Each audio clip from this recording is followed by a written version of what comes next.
The Opal Card Fiasco. Let's have a look. Hello everyone, Florian Heise here, and welcome to another episode of Heise Says. Got my stein of ice-cold water, because it's still a nice hot Sunday here in Brisbane, and I thought we would have a look at this news.com.au article about the Opal Card loophole that cost the New South Wales government millions of dollars in lost revenue. And I feel, I'm bleeding lumpy custard for the New South Wales government. But I think this is interesting to look at because of the constant push, the Cashban, more transactions through the digital system, the failure that we've had repeatedly in the banking system in the last few months, again and again, nearly every other day in the news it feels like it. And now here we have the government Opal travel card system. It was like a tap card, similar to the one we have here in Brisbane, for use of the public transport system. That's got a loophole, got a fault. Sometimes, good old-fashioned coinage can work, I don't think they're going to lose as much revenue with this. Maybe to theft, but you've got to manage it all, don't you? So let's have a look. A loophole in New South Wales Opal Travel Smart Card has allowed passengers to travel cut price while depriving government coffers of more than $10 million. Oh, the poor government, all this infrastructure built with revenue taken from citizens and people working and living in the country, and they got it a little cheaper. Have you commuted? Let me know in the comments if you commute by the train, how much it adds up, how expensive it gets. It's not that cheap. We were catching the train into Brisbane before we got the bigger car with the whole family and the kids, and it adds up. It really does. And if you're doing that for work every day, that's like $100 a week. And that's cheap. Sydney commuters and tourists have managed to snare more than $10 million in free travel to a loophole in the Opal Smart Card ticketing system. A newly released report has identified that many of the underpaying passengers are using just 2 stations. An analysis by the Audit Office of New South Wales has also revealed that trains are breaking down more frequently, and last year almost 10,000 buses were so full they sailed straight past frustrated customers at bus stops. The report's authors also took a swipe at the blown budget of Sydney's new light rail due to open next month. Wow, it's all going so well there for the public transport system in Sydney, isn't it, guys? The auditors looked into the accounts of the various government agencies providing or managing public transport in New South Wales for the year up to June. During that period, it found total public transport journeys had increased by 4.9% in the state to 802 million individual trips. All transport modes had seen a rise in patronage, except ferries, which had carried 1.8% fewer passengers. Rail was the most important public transport mode, with 424 million trips made, followed by buses on 349 million. It's almost like you'd want a bit of competition in this sector, maybe. We'll see. Revenue from public transport rose to $1.6 billion, but it would have been higher still were it not for several $1 million the government had let slip through its fingers through a ticketing system it designed. The New South Wales Opal Card had a loophole that meant passengers can travel without paying the full fare. If a passenger's Opal Card has the minimum value when they tap, they can still tap off and complete their trip even if the actual fare was much higher. Yeah, that's fine, and then you have to top up your card later. What's wrong with that? They get the money in the end anyway, don't they? It's just credits on the card. They've got the money already.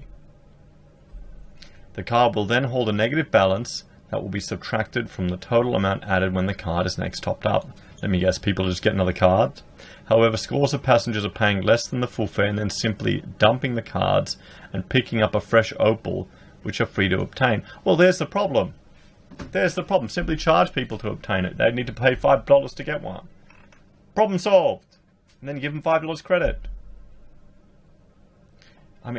It's a pain in the ass. Come on. In the last year alone, that has seen passengers get away without paying $2.9 million in fares since Opal cards were introduced. That's seen government coffers drained of $10.4 million in revenue. The underpayments are a particular problem at two stations, domestic and international, which serves Sydney Airport. Well, yeah, you can't. Well, of course, you can't be surprised if someone's flying out and they've got a negative card. They're just going to chuck the card. Here, a surcharge of almost $15 is added to all fares. That makes a quick 10-minute hop from Central to the airport more than double the price of a 3-hour journey from Sydney to Newcastle. What? Well, it just shows you they're being greedy. They're being completely greedy, trying to make more money from the people going to the airport. More than double the price than a 3-hour journey. I don't feel bad at all for people not paying, just ditching the cards. I completely understand. Some passengers and tourists have been accessing the network with just the minimum permissible amount of $2.36 on their cards, and then using that for a trip to the airport, which would normally cost around $18. As Opal cards don't have to be registered, and there's often no way of tracking down the offenders. Well, see, this is the problem when you have a digital system like this, isn't it? Maybe if they had to actually buy a ticket at a ticket window and pay cash, but then you'd have to employ staff, you'd have to people. This is the dead weight loss of implementing this system. This is the sacrifice and the understandable patronage loss or lost revenue that has to be accepted when having this system.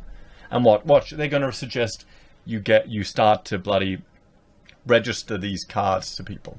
That's how they're going to address it. Another bit of government incentive or overreach. The Audit Office noted that in January 2019, Transport for New South Wales made moves to prevent passengers with high negative balances from exiting through barriers at the airport stations. Additionally, passengers topping up at the airport can't load less than $35 on a card. Yeah, that's fair, isn't it? Particularly if you're leaving. The report noted that negative balances had reduced from 3.8 million the year before, and the shortfall represented less than 1% of the total revenue, but nevertheless recommended further measures be taken to get the figure down further. So broken down trains and full buses. Wow, this system is just sounding atrocious. I'm glad I don't live in Sydney. The number of trains that broke down increased in the last financial year. Average monthly carriage failures increased from 134 in 2017-18 to 164 carriages in 2018-19. There were 24% more average monthly peak incidents and 36% more average monthly peak delays in 2018-19 compared to the year before. This is partly down to older, more unreliable trains being brought back into service because of a controversial November 2017 overhaul of the timetable that saw extra services introduced. The chaotic introduction of the timetable saw multiple delays for days on end, as incidents such as kaput trains or broken down trains had a knock-on effect through the rest of the system, delaying scores of other services. Train services in Sydney failed to meet the 92% on-time target, but only by a whisker, coming in at 91.3%. This was, however, a worse figure than the previous year. Again, the report said the system's overhaul played a role. Sydney Trains punctuality fell following major changes to the public transport timetable on November 26, 2017, which added more than 1,500 extra weekly train services, it said. So here we go, once again, trying to do something good, and it backfires spectacularly. Last year, thousands of buses were so full they left passengers stranded at bus stops, the analysis revealed. 2017-18, 8,801 services didn't pick up people due to being full, but this increased last year to 9,698. The majority of full buses were passing through Western and Northern Sydney, servicing suburbs including Parramatta, Liverpool, Castle Hill, and Balcombe Hills. And here we go, the light rail. Remember, we had light rail in a lot of cities, and they just tore it up and got rid of it. The auditors also took a swipe at Transport New South Wales' lack of skill sticking to a budget or schedule when it comes to new projects. Why would they? Why would they have any skill at that? They're public servants.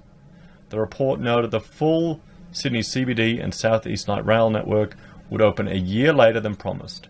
Trams through the city are due to start carrying passengers in a matter of weeks, but the branch to Kingsford won't open until March 2020. The original budget for the new tram line was $1.6 billion, which rose to $2.1 billion and is now said to be almost $3 billion. $3 billion. This is mostly due to mispricing and omissions in the business case. Well, the authors wrote, also pointing out a messy court case with the light rail builder cost another $576 million. Good project management involves implementation of processes to monitor the cost of projects, the report said. Given the level of public scrutiny on this project, Transport should improve transparency of costs and budgets through more regular public announcements. Yes, yeah, they should. So, guys, what do you think? Does this fill you with confidence in the push to get us all into the electronic banking system with the Cashban?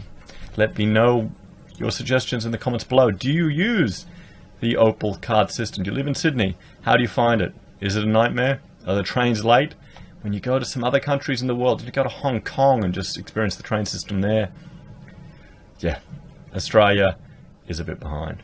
Anyway, guys, thank you for watching. Please like, share, and subscribe to the channel. If you enjoy the content, we have a Patreon where you can support us. We also have Amazon and eBay affiliate links where we receive a commission when you make a purchase, and you can get merch from Heise Says and PayPal if you want to make a donation there. We appreciate all your help. Have a great day, and I'll talk to you later. Bye for now.